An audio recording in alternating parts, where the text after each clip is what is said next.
মানে তো British passport আছে, তারেক রহমানের ব্রিটিশ পাসপোর্ট আছে। তারেক রহমানের ব্রিটিশ পাসপোর্ট নাই বললে আমি আমি আমার কাছে একটা ডকুমেন্টস আছে, উনি ব্লু এন্ড হোয়াইট একটা কোম্পানি খুলেছেন যেখানে উনার নিচে সিগনেচার করা লেখা আছে ব্রিটিশ সিটিজেন। দেখতে চান? এটা আমি ব্রিটিশ, এটা রাখেন ভাই, রাখেন, এটা আমি ব্রিটিশ যেই কোম্পানি হাউস, সেই কোম্পানি হাউসের ডকুমেন্টস আমার কাছে আছে। বুর্জোয়া দালাল যারা আছে, এই সাম্রাজ্যবাদী, এদেরকে কিভাবে দমন করতে হয় বাংলাদেশ আওয়ামী লীগ জানে, এবং সেটা আদর্শিকভাবে, গণতান্ত্রিক প্রক্রিয়াতে এবং সশস্ত্র সংগ্রামের মাধ্যমে। এখন সশস্ত্র সংগ্রাম মানে কি? অস্ত্র মানে ওই পিস্তলের অস্ত্র না, তার চিন্তা, তার ফিলোসফি, তার আদর্শ, এটা আমার কাছে অস্ত্র। এই চিন্তার যে অস্ত্র, সেই অস্ত্রের মাধ্যমে সশস্ত্র সংগ্রাম করবে। আমি আপনার কারেজকে এবং প্রত্যাশাকে সমীহ করি।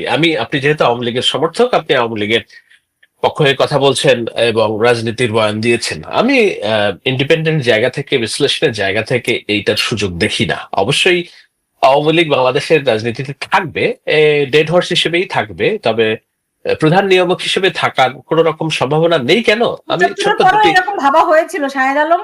না, আমি দুটি যুক্তি দেই। ৭৫-এর বাস্তবতা আর এই বাস্তবতা এক না। ওইটা খুবই আলাদা। এখন আছে চালাইয়া দেন এটার সাথে, এটা আলাদা বটে না। শুনেন, আমি বলি, আপনি লিগালি চিন্তা করেন, একটা দেশের পার্লামেন্ট সহ ভিন দেশে পালিয়ে গিয়েছে, এবং তারা তো এমন না প্রবাসী। আচ্ছা, এই কথাটা একটু, এটা একটু শর্ট আউট করে নেই, এটা একটু শর্ট আউট করে নেই। পালায় যাওয়ার একটা রেফারেন্স, আচ্ছা, পালায় যাওয়ার একটা ব্যাখ্যা আপনার কাছ থেকে জানি। পালায় যাওয়া কাকে বলে? এইটাকে, কারণ বারবার এটা ডিস্টার্বিং। পালায় যাওয়া মানে কি একটু শুনি তো। যারা চাপের মধ্যে থেকে দেশে থাকতে পারে না, চলে যায়, এটাই পালিয়ে যাওয়া। বেগম জিয়া কারাগারে গিয়েছেন, পালিয়ে যাননি। কার চাপের মুখে থাকতে পারেনি? আপনাদের ভাষায় টোকায়, আমরা বলি মানুষের চাপে, গণ অভ্যুত্থানের চাপে থাকতে পারে। আপনারা এটা বলেন, তাহলে সেই চাপের সাথে সেনাবাহিনী, বিমান বাহিনী আর নৌবাহিনী ছিল না? সবই যদি থাকে তাহলে আপনাদের পক্ষে কি? আপনারা তাহলে না, আমি আপনাকে প্রশ্ন করছি যে সেনাবাহিনী, বিমান বাহিনী, নৌবাহিনী, এরা কি এই গণ অভ্যুত্থানের অংশ? অবশ্যই তারা গণ অভ্যুত্থানের অংশ। তো তাদের বিমানে করে একটা নিরাপদ স্থানে সরিয়ে দেওয়াটা, তাহলে তার মানে কি আপনারাই সাহায্য করেছেন? না, আমাদেরকে সাহায্য করেছি। একটা হলো যে, ওকে, এটা ভিন্ন আলাপ। আমি নিশ্চয়ই আপনাদের এই প্রশ্নের উত্তর দেব। আটকে গেলেই সাহেদ ভাই, আটকে গেলেই ভিন্ন আলাপ সামনে পারেন, চালায়া দেন। না, ওকে, আমি বলি, আপনার কথা শুনতে ভালো লাগছে আমার। আমি কিন্তু ব্যাখ্যাটা শেষ করিনি নিজের মজুমদার। বলেন প্লিজ বলেন। বলছি যে এটা রিয়েলিস্টিক চিন্তা না। কারণ হলো, না, ওইটা না, পালায়ের ব্যাপারটা ওই যে সেনাবাহিনী, নৌবাহিনী তাদের বিমানে করে ওইটা চালায়া দিন দিলে আজকে মানবই না আমি। বলেন বিষয়টা আমি বলছি, তবে তার আগে আবার একটা শুনেন কথা। সেটা হলো, কেন আমি রিয়েলিস্টিকলি চিন্তা করি এটা সম্ভব না। কারণ শেখ হাসিনা আছেন, ভারতে আছেন, অর্থাৎ পালিয়ে যাননি। উনি ওখানে ওনার নিজের জায়গায় আছেন, নিজের দেশে আছেন। তো তারেক রহমানের জায়গায় কি ব্রিটেনের নিজ জায়গায় আছে? আপনি আমাকে প্রতি কথায় আপনি আমাকে খোঁচা দিচ্ছেন, আমি একটু হালকা দেই না, সমস্যা কি? দুই ভাইকে খোঁচা দেই। আচ্ছা, ঠিক আছে, ওকে। শুনেন, এখন শেখ হাসিনা বাইরে থেকে আছেন, যদি তার ন্যূনতম কাছের কেউ দেশের মাটিতে থেকে আওয়ামী লীগের হাল ধরতো, সুযোগ থাকতো, তবুও আমি এই সুযোগ, আপনার যে সুযোগ, সেটি আমি সম্ভাবনা দেখতাম। সেই সুযোগ নেই দেখি সজীব-ওয়াজেদ জয়, যার প্রতি যিনি ৫ আগস্টের পরেই দলের ব্যাপারে বলছেন যে এটা আমাদের আর দায়িত্ব নয়, বাংলাদেশের মানুষের দায়িত্ব। পরে আবার যখন নেতাকর্মীরা মনক্ষুণ্ণ হয়েছে, তিনি বলছেন আমরা আছি, তোমরা ফাইট চালিয়ে যেতে পারলে আমরা আছি। তো সজীব-ওয়াজেদ জয় মার্কিন নেতৃত্ব নিয়েছেন, যিনি ভবিষ্যৎ আওয়ামী লীগের কর্ণধার হওয়ার কথা। Not true, how do you know that ভাই? কে আওয়ামী লীগ আপনার মার্কিন নাগরিকত্ব নেন নাই? এটা না, মার্কিন নাগরিকত্বের কথা বলছি না, ভবিষ্যতে আওয়ামী লীগের কর্ণধার হবে, এইটা আপনি এখন কিভাবে বললেন? ওনাকে ঘোষণা করা হয়েছে না? তাহলে তো আমি আপনার দাবির সাথে একমত যে অবশ্যই বাংলাদেশে আওয়ামী লীগের রাজনীতিতে থাকবে, কিন্তু এইটা আপনি বলেন। আমি এইটা বললে রাজি আছি। শুনেন, বাংলাদেশ, না, আমি এইটা বললে রাজি আছি, থাকবে, বাট এই লিডারশিপে হবে না। না, এইটাও না, এইটাও ব্যাপারটা তা না। আমি যেটা আপনার কাছে শুনতে চাইছি, আমি যেটা শুনতে চাইছি আসলে, সজীব-ওয়াজেদ জয় এদেশের রাজনীতিতে আসতে পারেন, এইভাবে আপনি যদি বলেন, তাহলে মনে হবে যে মাননীয় প্রধানমন্ত্রী মনে হচ্ছে না, বাংলাদেশ আওয়ামী লীগ একটা গণতান্ত্রিক দল, জনগণের সমর্থনে এবং বাংলাদেশ আওয়ামী লীগের নেতাকর্মীদের সমর্থনেই সজীব-ওয়াজেদ জয় আসতে পারেন, সেটা বললে ঠিক আছে। আপনি এইভাবে বললে মনে হবে যে হ্যাঁ, সুযোগ সজীবাজের আচ্ছা, জয় নিজে তো বিষয়টা নষ্ট কেমন করে interesting ফেলেছেন, না, তাই না? দেখেন? না না, বিষয়টা ইন্টারেস্টিং। কেমন সুলতানা interesting রহমান, না, সজীব এইটা ওয়াজেদ খুবই জয়। Valid point. সজীবাজের জয় যুক্তরাষ্ট্রের নাগরিকত্ব নেওয়ার অর্থই হলো তিনি বাংলাদেশের রাজনীতির সকল রকম সম্পর্ক তিনি কাট করে এই তারেক সিদ্ধান্ত রহমানের তো নিয়েছেন। ব্রিটিশ পাসপোর্ট আছে, তারেক রহমানের ব্রিটিশ পাসপোর্ট আছে। তারেক রহমানের ব্রিটিশ পাসপোর্ট নাই বললে আমি হবে? আমি নিজের আমার মজুমদার, আমার কাছে একটা ডকুমেন্টস আছে, উনি ব্লু অ্যান্ড হোয়াইট একটা কোম্পানি খুলেছেন যেখানে উনার নিচে সিগনেচার করা লেখা আছে ব্রিটিশ সিটিজেন। দেখতে চান? এটা আমি ব্রিটিশ, এইটা রাখেন ভাই, রাখেন। এটা আমি ব্রিটিশ যেই কোম্পানি হাউস, সেই কোম্পানি হাউসের ডকুমেন্টস আমার কাছে আছে। এইটা না, কোনো এটা- এবিসিডি এটা- এইটার ভিতরে পরিষ্কার ভাবে এটার মধ্যে পরিষ্কার। না না না, রাখেন সুলতান আপা রাখেন, এটা সুলতান আপা অসত্য তথ্য, এটা অসত্য এটা তথ্য। এটা এটা সত্যি তথ্য, আমি আপনাকে এখনই দিব। দিতে পারেন, সমস্যা নাই, আপনি দেখান, অসুবিধা নাই। হ্যাঁ। একটু মনে হয় আমার দেখানো। জুবাইদা রহমান যে বাংলাদেশ সফর করলেন, তিনি ব্রিটিশ পাসপোর্ট নিয়ে সফর করেছেন, এরকম খবর আমি দেখেছি। কে কার কথা বলছেন? জুবাইদা রহমান, তারেক রহমানের স্ত্রী। I don't know, Zubaidur Rahman, এটা তো শোনা কথা আর বলা কথা। এখন সজীবজের জয়টা তো আমরা প্রকাশ্যে ছবি সহ দেখছি, তিনি ওত নিয়েছেন এবং সেই ওত নিয়ে তিনি ভারতে এসেছেন। তো না, সেটি একটা দলের রাজনীতি- আপনি অতীতে দেখেছেন না, আপনি ওনাকে দাঁড়িয়ে থাকতে দেখেছেন, কিন্তু ওই তো আপনি জানেন না দাঁড়িয়ে এটা অতীত থাকাটাই। ছিল কিনা। না, হ্যাঁ, আমি আমার অনেক ফ্রেন্ডের সিরিমনির প্রোগ্রামে গিয়েছি। দাঁড়িয়ে থাকে মানে কি ওত নেওয়া? না, আপনি ওতটা নিলে নিজু পাসপোর্ট মজুমদার- কেমনে পান? নিজু মজুমদার- আমি আমার অনেক বন্ধুতে ইনভাইটেড হয়ে গিয়েছি। আপনি নিজেও হয়তো বা গিয়েছেন কোনো বন্ধুর সিরিমনিতে। না না না না, আপনার যুক্তরাষ্ট্রের ওই সুলতান রহমান আমি ওই ব্যাপারে ডিসপিউট দিচ্ছি না, আমি ওই ব্যাপারে ডিসপিউট দিচ্ছি না, কারণ এটা স্বীকার করা হয়েছে। এই কারণে স্বীকার করা হয়েছে Exactly. যে উনার বাংলাদেশি পাসপোর্ট ব্লক করা হয়েছে। আপা, তো আমি এই জন্য উনার বলছি- বাংলাদেশি পাসপোর্ট ব্লক করা হয়েছে। আমি এই জন্য তারপর বলছি বলা হয়েছে যে সজীবজের জয়, সজীবজের জয় যখন- জয়ের কোনো পাসপোর্ট এই মুহূর্তে নেই, মানে হ্যাঁ। সে যখন বাংলাদেশে ছিল তখন তার পাসপোর্ট, তার যে রেড পাসপোর্ট ছিল, তার কোনো হ্যাঁ। পাসপোর্ট নেই। সেই হ্যাঁ। কারণে তাকে এই পাসপোর্টের জন্য তাকে এই সিটিজেনশিপ নিতে হয়েছে, এরকম একটি ব্যাখ্যা আমি থেকে আওয়ামী লীগের থেকে দেখেছি। হ্যাঁ হ্যাঁ হ্যাঁ, আপনি দেখেছেন। কিন্তু এইগুলো তো কোনো ব্যাখ্যা কাজে আসে না যখন আপনি একটা দলের লিডারশিপের এই যে আমি যে বলেছি যে তারেক রহমানের ব্রিটিশ সিটিজেন কিনা, এই যে আপা শোনেন, তারেক রহমান ব্রিটিশ সিটিজেন কিনা সেই ডকুমেন্টস আমি পেয়েছি। আপনি আমাকে একটু পাঠান, আমি একটু স্ক্রিনশটটা শেয়ার করি। আপনি পাঠান, আমাকে একটু হোয়াটসঅ্যাপে পাঠান, আমি স্ক্রিনশটটা শেয়ার করি। আচ্ছা, আমি এখনই আপনাকে পাঠাচ্ছি, এটা হচ্ছে ব্রিটিশ কোম্পানি। আমি বলি আপা, ডকুমেন্টস আপনাকে বুঝতে হবে, এটা হচ্ছে ব্রিটিশ একটি কোম্পানি। আমি একটু বলে নেই, হোয়াইট অ্যান্ড ব্লু। পাঠান আমাকে, আমি আরে রাখেন না, আপনাকে একটু বলে দেই, তাহলে আপনি বুঝতে সুবিধা। এটা লিগ্যাল ডকুমেন্টস, বুঝেন জিনিসটা। White and blue consultants limited, এটা 1 জুলাই 2015 রেজিস্টার করেছেন তারেক রহমান সাহেব। এই ডকুমেন্টটা কোম্পানি হাউসে ছিল, এটা আমি ডাউনলোড করেছি। এইটা এখন আপনাকে আমি পাঠাচ্ছি। এইটার মধ্যে উনার সিগনেচার সহ, উনার সাইন সহ পরিষ্কার ভাবে লেখা আছে উনি ব্রিটিশ সিটিজেন। আমি পাঠাচ্ছি আপনাকে। ভাই, এটা আমার ডকুমেন্ট না। ওকে, এই জন্য নিজু মজুমদার, আপনার একটা বিশেষত্ব আছে, আপনি সোশ্যাল মিডিয়াতে বিশেষ একটা জায়গা দখল করে নিয়েছেন, এই জন্য আছেন সাহেব। হ্যাঁ, তারেক রহমান কোন স্ট্যাটাসে লন্ডনে আছেন?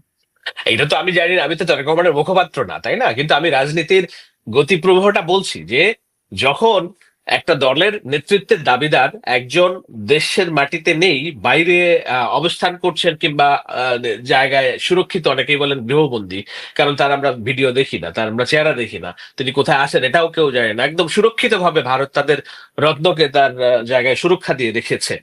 উনি বাংলাদেশের ম্যাটেরিয়াল না, ব্রিটেন কোন রত্নকে সুরক্ষা দিয়েছে? না, ব্রিটেন আরো বহুত মানুষকে, টিউলিপকে সুরক্ষা দিয়েছে, টিউলিপের মা শেখ রেহানাকেও সুরক্ষা দিয়েছে। এইটা কোনো কথা না। না, তাহলে শুধু ভারতের ব্যাপারে ভারত রত্ন আর ব্রিটেন রত্ন বলতে পারবেন না নাকি? ওইটা বললে আপনার চাকরি থাকবে না। ভাই, চাকরি থাকবে কিনা বলেন, আমি আপনার চাকরি খেতে চাই না। চাকরি থাকবে কি থাকবে না? আপনার কি চাকরি থাকবে কি থাকবে না, আমার এটা বলেন। খালি নিজুম ভাই চাকরি থাকবে না ভাই, আপনি আমার বন্ধু মানুষ, আপনার চাকরি খেতে চাই না। এয়ারফোর্সের সবচেয়ে সুরক্ষিত জায়গা, সেই জায়গায় শেখ হাসিনা আছে। এই তো আপনি ভাই অন্য আলাপ চাইতেছেন। আপনি আমারে বলেন যে ভারত রত্ন কথাটা বললে আপনার যদি ভালো লাগে, তাহলে ব্রিটেন রত্ন বললে কি আপনার চাকরি থাকবে কি থাকবে না?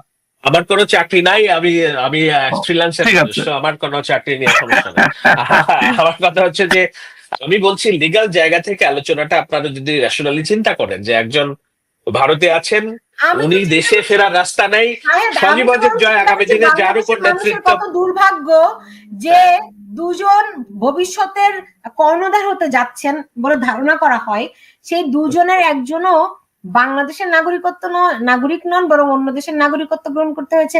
বাংলাদেশে নির্বাচন হবে সেই নিয়ে লন্ডনে আলোচনা করতে হয়। আসলে বাংলাদেশের মানুষেরই দুর্ভাগ্য কিনা। এটা আপনি বলতে পারেন যে এটা বাংলাদেশের মানুষের দুর্ভাগ্য, কারণ আমরা তো চাই না এই রাজনীতি। দেখেন ওনার ন্যাশনালিটি, এই যে দেখেন আমি আপনাকে ডকুমেন্টটা পাঠিয়ে দিয়েছি, এটা আপনি কত নাম্বার পেজে পাবেন জানেন? এটা আপনি 2 নাম্বার পেজে পাবেন। 2 নাম্বার পেজে লেখা আছে ন্যাশনালিটি ব্রিটিশ। উনার জন্ম তারিখ হচ্ছে 2011 সামথিং ইয়ার। আমি উনার পুরো জন্ম তারিখ বলবো না উনার নিরাপত্তার জন্য, বাট উনি নভেম্বরের 20 তারিখে জন্মগ্রহণ করেছেন। উনার বার্থ ইয়ারটা আমি বলবো না। না, হ্যাঁ, আমার মনে okay, হয় না না আপনি অন্য কিছু দেখাবেন না। না না এটা পাবলিক ডকুমেন্টস আপা, এটা পাবলিক ডকুমেন্টস, উনিই দিয়েছেন। এটা কোম্পানি খুলতে হলে এইটা পাবলিক ডকুমেন্টস, তা নাহলে আমি পেলাম কিভাবে ভাই? এইটা পাবলিক ডকুমেন্টস হিসেবে ছিল। এটা 2 নাম্বার পেজে যান, দেখেন 2 নাম্বার পেজে ন্যাশনালিটি ব্রিটিশ। উনার বাসার ঠিকানা দেওয়া আছে, এগুলো দেখায়েন না, শুধুমাত্র উনার ন্যাশনালিটিটা দেখান। এগুলি Okay. আমি এখন এই আমি- ডকুমেন্ট আমি- দেখাতে আমি- গেলে আমি আমি এগুলা- প্রাইভেসি রাখতে আমি পারবো এগুলা না, দেখতে sorry। চাই। এখন কি বলবেন? এখন কি বলবেন ভাই? এখন কি বলবেন? আপনি বলছেন জ- যে 2 নাম্বার পেজে আছে, তো এটা 2 নাম্বার হ্যাঁ। ডকুমেন্ট। ওকে ফাইন, এটা নিয়ে আপনি থাকেন, এটা আপনারা আজব ব্যাপার ভাই। আমি আমি কোম্পানি হাউস থেকে ডাউনলোড করেছি। আচ্ছা আরে, ঠিক কি আছে, বলে? ওকে আচ্ছা ঠিক আছে। আমি যেটা বলার চেষ্টা করছিলাম সেটা হলো যে সুলতান না মাহমুদের এটা ঠিক আছে কি, মানে এই- আমার কথা মিথ্যা না সত্য?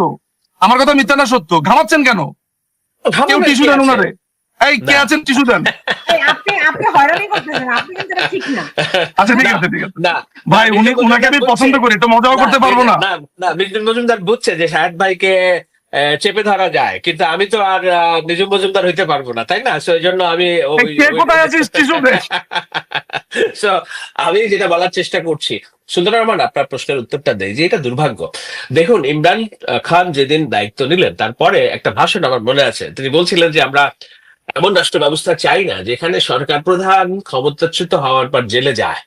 কিন্তু তার পরিণতি তো আমরা এখন দেখছি, সে জেলে আছে। সে চাইছে বলেই যে রাষ্ট্রের পরিচালনা নীতি বদলে গেছে, এরকম হয়নি পাকিস্তানে। এখন আমরা ভারতকে নিয়ে যতই সমালোচনা করি, নিশ্চয়ই তারা একটা পলিটিক্যাল কালচার ডেভেলপ করছে যেখানে রাজনীতিবিদদের সমীহ এবং জেলে ক্ষমতার পরের ব্যাপারেই জেলে যেতে হবে এমন কালচার তাদের কাছে নেই। আমেরিকাতেও নেই, ব্রিটেনেও নেই। কিন্তু আমাদের দেশে এটা হয়ে গিয়েছে। আমরা এটার মুক্তি চাই, আমরা এই ব্যবস্থার মুক্তি চাই। এখন কিভাবে মুক্তি আসবে সেটি নিয়ে কাজ করা যেতে পারে নিশ্চয়ই। এই জন্যই বলেছি যে আমাদেরকে ডেড হর্স বলে মুক্তি পাবেন না, বরঞ্চ সম্মানের সাথে বলেন মুক্তির পথ আমি বলে দিচ্ছি আপনাকে। হ্যাঁ বলেন, সম্মানের সাথে কি বলেন, বলেন। মুক্তির পথ হচ্ছে বিএনপি এবং আওয়ামী লীগকে একটা কনসেনসাসে আসতে হবে। হুম। কনসেনসাসের জায়গা হচ্ছে যে মুক্তিযুদ্ধের কয়েকটা পার্টিকুলার জায়গাতে একত্রিত হতে হবে। বিভিন্ন রকমের ডিফারেন্সেস থাকবে পলিটিশিয়ানদের মধ্যে। মুক্তিযুদ্ধ বিরোধী শক্তিকে প্রথমে বাদ দিতে হবে তাদের ক্ল্যান থেকে, নাম্বার 1। আমাদের ব্যাপারে যদি অভিযোগ করেন, এই অভিযোগ দিয়ে হবে না। যদি আপনি যেটা রিকনসিলেশনের কথা বলছেন, এখন আমি এটাতে আসছি। বিএনপি এবং আওয়ামী লীগকে সিদ্ধান্ত নিতে হবে, জামাতে ইসলামী সহ যারা মৌলবাদী আছে তাদেরকে আর কোন রকমের আশকারা দেওয়া যাবে না। দুই দলের প্রতি কোন রকমের সহিংসতা মনোভাবাপন্ন রাখা যাবে না। একটা আন্দোলন করতে হবে দেশের গণতন্ত্রের জন্য। সবাই, পাবলিক যাকে ভোট দিবে, জনগণ যাকে ভোট দিবে সে ক্ষমতায় আসবে। কারণ আওয়ামী লীগ এবং বিএনপি বাংলাদেশের দুইটা বৃহত্তর রাজনৈতিক দল। আপনি বাংলাদেশের রাজনীতি থেকে জামাতে ইসলামীকে বাদ দেন, বাংলাদেশের অর্ধেক ঠান্ডা হয়ে যাবে কালকে থেকে। আমি আপনাকে বললাম, শাহেদ ভাই, আমি আপনাকে বললাম, হিজবুত তাহরির, এই জামাতুল মুজাহিদিন, আপনি যা কিছু দেখেন সব হচ্ছে জামাতের আপন ভাই, খালি ভিন্ন ভিন্ন নামে আছে। বিশ্বাস করেন, বিলিভ মি। মজুমদার, কাউকে বাদ দেওয়া যায় না, দেশের মালিকানা আমি না না বাদ দেওয়া যায় না মানে কি? এই ধরনের ধ্বংসাত্মক বাদ দেওয়া যায় না মানে তার সাথে আমি রাজনীতি করবো না। ওদেরকে একা একা নির্বাচন করতে বলেন। আমি তো বলি নাই ওদেরকে নির্মূল করেন, আমি বলেছি ওদেরকে বাদ দেন। আপনি বিএনপি যদি জামাত ইসলামীকে ব্যাক না দেয়, বিএনপি যদি জামাত ইসলামীকে ব্যাকআপ না দেয়, বিএনপি যদি এককভাবে সরকার গঠন করতে পারে, আওয়ামী লীগ যদি সেই নির্বাচনে হেরেও যায়, জামাত শেষ, গন কেস। আপনি যে বললেন যে বিএনপি কে মুক্তিযুদ্ধের বেসিক প্রশ্নে স্ট্রিক্ট থাকতে হবে, আপনার কি মনে হয়? আওয়ামী লীগ আর বিএনপি মিলে ডিসপিউট গুলোকে ঠিকঠাক করতে হবে যেগুলো আছে। শুনেন, ওইটা নিয়ে যদি এখন আলোচনা করতে যাই, আবার আপনি ধরা খাবেন কিন্তু ওই তারেক রহমানের, আবার কিন্তু আপনি ধরা খাবেন তারেক রহমানের জন্ম এই ব্রিটিশ নাগরিকত্বর মতো। সুতরাং আমি আপনাকে আর বিপদে ফেলাবো না। না না, শোনেন শোনেন, না এখন একটু আমি শোনেন, একটু ধরা তারেক খাওয়ার বিষয় রহমানের না। নাগরিকত্ব নিয়ে যারা আসি। জেল থাকে এখন তিনি তারা অনেক বিষয়ে অ্যাসাইলামে আছেন। আমি আপনাকে ছাড় দিচ্ছি। না কিন্তু সুলতান আপা আপনি কিন্তু ডকুমেন্টস আমার থেকে নিলেন কিন্তু দেখাইলেন না কিন্তু পাবলিকরে। আমি কারণ এটা সেনসিটিভ ডকুমেন্টস, এটা দেখানোটা সঙ্গত হবে কেন? না। আমি কিসের সেন্সিটিভ ডকুমেন্টস? এটা তো হচ্ছে যে পাবলিক ডকুমেন্টস ছিল। এইটা ব্রিটেনের কোম্পানি হাউসের পাবলিক ডকুমেন্ট। তাও আমি বলেছি আপনি উনার ঠিকানাটা দেখায়েন না, উনার জন্ম তারিখটা দেখায়েন না, শুধু ব্রিটিশ ন্যাশনালিটি যে আছে আমি তো ওটা দেখান। এই ও অতটুকু দেখান। আমাকে দেখাইতে হলে আমাকে এডিট করে দেখাতে হবে, বুঝছেন? হ্যাঁ। সো আচ্ছা, আমি ঠিক আছে। চাই না তার কোনো ক্ষতি হোক, তাই না? So, এখানে শোনেন, আপনারা চায়ের ক্ষতি টতি এগুলো করার জন্য কম চেষ্টা না। বাংলাদেশের পররাষ্ট্রমন্ত্রী শাহরিয়ার বলছে উনি বাংলাদেশের পাসপোর্ট স্যারেন্ডার করে ফেলছে, হ্যান ত্যান। তো এগুলা নতুন আক্রমণ না তো, তাই না? এগুলো নিয়ে কোনো ভয়টাই না। আপনার দেখাইতে হলে দেখাই দেন, সমস্যা নাই। বাট না, না, দিস না, আর আমি ফেক দেখাতে চাই না, ডকুমেন্টস। কারণ একটু না দেখালেও ভালো হয়। শাহিদ ভাই ওইটা বলেন না, না থাক বাদ দেন, একটু না দেখালেও ভালো হয়। না, না, না, না, দেখাই, না, কারণ এটা- কোন documents আচ্ছা শাহিদ ভাই শুনেন, শাহিদ ভাই আমি কিন্তু আপনাকে আজকে এই বিব্রতটা করতাম না। আমি কিন্তু সোশ্যাল মিডিয়াতেও কিন্তু আমি এই তথ্যটা দেই নেই কখনো। কেন দেই নেই জানেন? বলেন। দেখুন আমি নিজেও অনেক আমি বলি। দর্শকদের জন্য পরে দিয়ে দিব এটা, কিন্তু এখন আমি কেন এখন দিবেন না কেন আপা? এখন দিবেন না কেন? আমার একটা ভুল টুল হলে তো মোটামুটি প্রমাণ সহ দিতেন। আচ্ছা, হ্যাঁ, এই 2 নাম্বার পৃষ্ঠার একটা 2 নাম্বার ডকুমেন্ট দিছে নিজুম মজুমদার। এটা নিজুম শাহেদ ভাই। বেস্ট। হ্যাঁ, 2 নাম্বার পৃষ্ঠা 2 নাম্বার ডকুমেন্ট দিছে। শাহেদ ভাই। সমস্যা তো নাই, তাই না? এটা